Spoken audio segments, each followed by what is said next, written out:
देवाऱ्यातील कपडा किती दिवसांनी बदलावा हे आपण बघू। शुद्धता राखण्यासाठी अनेक जण दर एकादशीला किंवा सणवाराला हा कपडा बदलतात। जर कपडा खराब झाला असेल किंवा त्याचा रंग फिका पडला असेल तर त्वरित कपडा बदलून नवीन आणि स्वच्छ कपडा अंतरावा।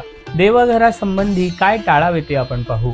देवघर हे कधीही शौचालय किंवा स्नानगृहाच्या भिंतीला लागून असू नये। जिन्याखाली किंवा बेडरूम मध्ये, विशेषतः जोडप्यांच्या बेडरूम मध्ये देवघर असू नये। देवघरांसोबत निधन झालेल्या व्यक्तीचे फोटो लावू नये। त्याच्यासाठी दक्षिण दिशा योग्य मानली जाते। दोन देवांचे फोटो किंवा मूर्ती एकमेकांसमोर तोंड करून ठेवू नये। देवघरात एकाच दिवाच्या 2 किंवा त्याच्यापेक्षा जास्त मूर्ती किंवा फोटो ठेवू नये। देवघरातील मूर्ती किंवा फोटो खराब झाले असतील तर काय करावे ते आपण पाहू। तुटलेली मूर्ती किंवा फोटो यांची पंचोपचार पूजा करा।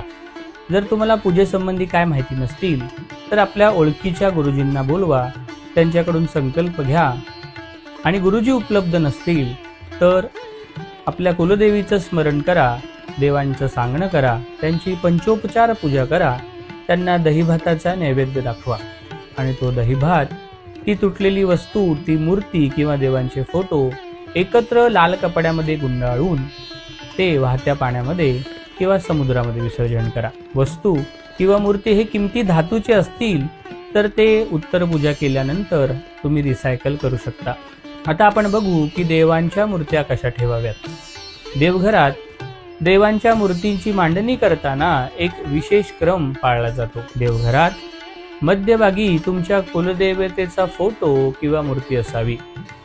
कोणत्याही शुभ कार्यामध्ये गणपती प्रथम पूजनीय आहे, म्हणून गणपतीची मूर्ती ही तुमच्या उजव्या हाताला उजव्या बाजूला असावी।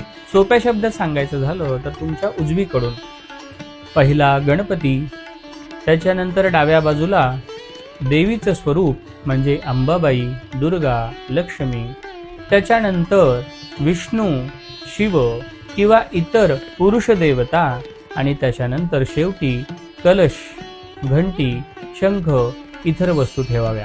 म्हणजे मांडणी करताना आपण आपल्या उजवीकडून मांडणी ही डावीकडे करत जावी।